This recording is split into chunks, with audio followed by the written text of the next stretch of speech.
राबता सां कई साईं जलाल महमूद सां ख़त लिखियो अक़वाम मुतहिदा जी हाई कमिश्नर सां लिखी पीस ते जंहिं ख़त जी कापी जेको आहे चीफ जस्टिस आहे टे मोकिली वई टे मोकिली ऐं असां इहो प्रोग्राम सोचियो रहिया असांजे कराचीअ में प्रोग्राम कंदासीं असां उहो सॼो मेमोरेंडम समूरनि जेको आहे बैनुल असांजी जेका जिदोजहद बैनुल अक़वामी क़ानून जी राय सो असां इहो था चाहियूं त इहा जेका भला इहा जेका मुसीबत 40 सालनि खां सिंध जी कुटीअ में पइजी वई आहे सॼे पाकिस्तान खां वॾो घर इन मां सॼे पाकिस्तान अफ़गानिस्तान खां अफ़गानिस्तान जो पूरो मुल्क उन में इहा अमेरिका में सॼे भेड़े में सॼो ई खितो जंग जो वक़्तु समूरा माण्हू तबाह असां ही समूरो इंसान जी था चाहियूं हर मुल्क जा माण्हुनि खे पंहिंजी धरतीअ ते अख़्तियार त ईअं ई असां चऊं था अफ़गान शहरी पंहिंजे ई देश में वञनि ऐं सिंध ते सिंधी क़ौम जे नाला ते न पंजाब जी हाकिमियत हुजे न कश्मीर जी हाकिमियत हुजे सिंध जे अंदरि केरु शहरी आहे केरु शहरी न आहे इहे फ़ैसिला इस्लामाबाद में लाहौर में न थियणु इहे फ़ैसिला सिंधी क़ौम कंदी सिंध में कंहिंखे रहण जो क़ानूनी हक़ आहे कंहिंखे रहण जो क़ानूनी हक़ आहे इन सॼे सियासी इदारे हालत बाद में इहा 40 साल गुज़री विया आहिनि मामिलो निरंदो पियो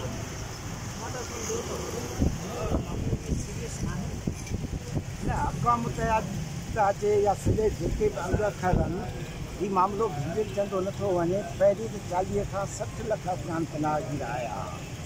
उन में 2002 खां वठी सिलसिलो शुरू थियो 44 लख जी सेटल थिया जंहिंमां 6 लख वरी वापसि आया हाणे मामिलो असां वटि इन करे आहे त हिननि हिते जेको आहे हिनखे पूरा शनाख़ती कार्ड ठाहे ॾेई पाए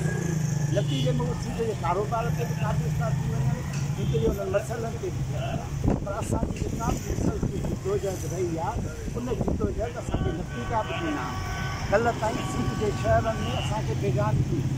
अॼु सखर हुजे हैदराबाद हुजे कराची हुजे उते सिंधी माण्हुनि जो तइदादु वधे थो अॼु हू ख़ौफ़ज़दा था थियनि किथे समूरनि शहरनि ते कराचीअ ते बि सिंधी माण्हू त ॾाढो न थी वेंदो सिंधी क़ौम पंहिंजी ताक़त पंहिंजो तहरीक ॾेखारियो आहे असां हिकु हिकु मसइले खे खयों आहे अॻे पंजाबनि जी आबादकारी पए थी असां उनखे रोकाइण में कामयाबु रहिया आहियूं हाणे पश्तूननि जी ऐं अफ़गानी जी पनाह